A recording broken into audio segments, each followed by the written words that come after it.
Okay, you guys, I've been meaning to do this video for so long and life has just been lifing. Okay, but let's look here. This is Kim Kardashian's natal chart.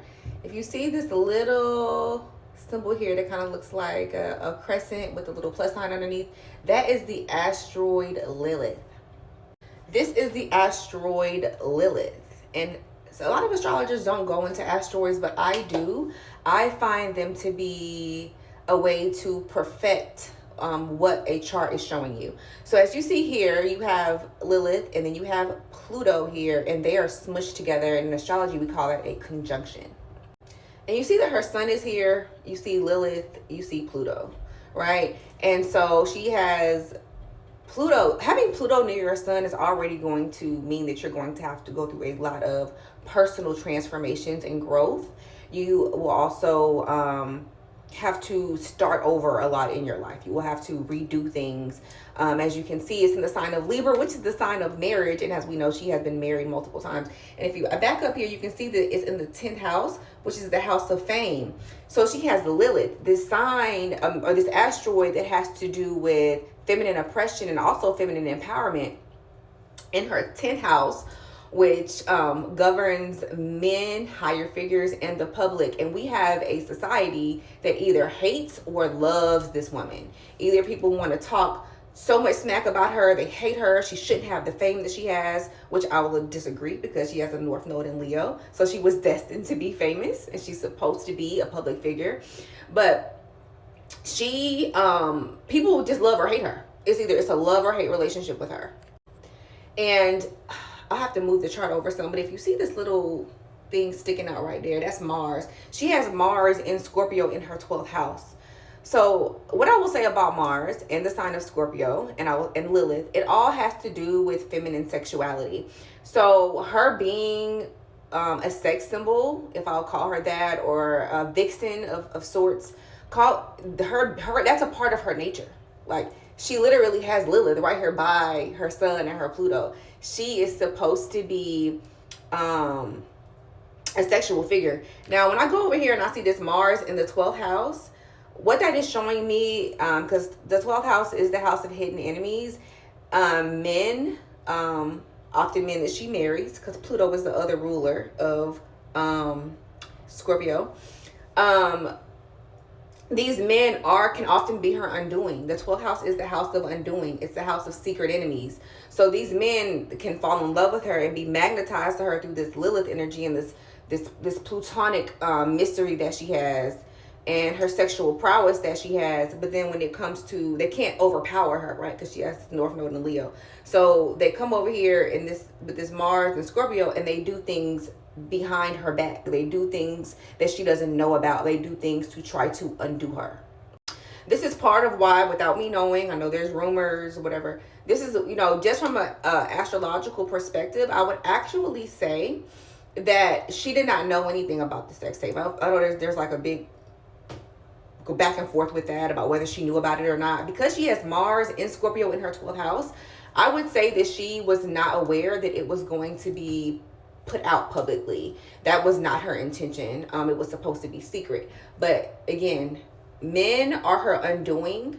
They often want to subdue or sabotage her, because it's also that 12th house is also the house of sabotage.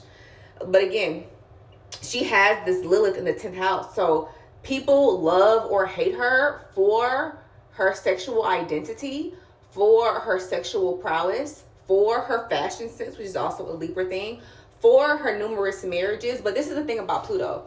Pluto is the ultimate alchemist. So her having Lilith there next to Pluto, and this is so crazy, I heard this, that apparently in her masterclass, she says that anytime people talk bad about her or try to break her down or anything that people are talking about in the media, she says she uses it for her benefit.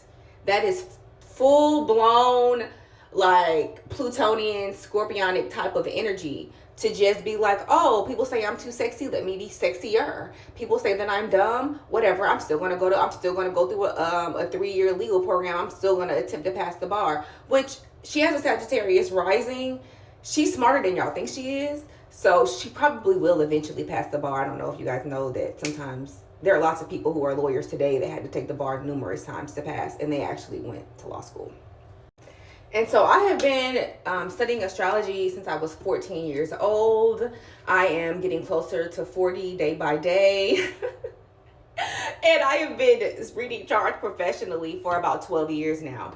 And one of the things that has been a tremendous blessing for me and for the clients that I've had is doing a Lilith reading. So Lilith in a woman's chart, again, it can speak to how she can be her fullest, most vibrant, most fierce feminine, but also where she has been oppressed. And some of my clients have cried after hearing their Lilith readings because they are very deep, and it does go to a very deep wound, much like Chiron. But this one is specifically for the feminine.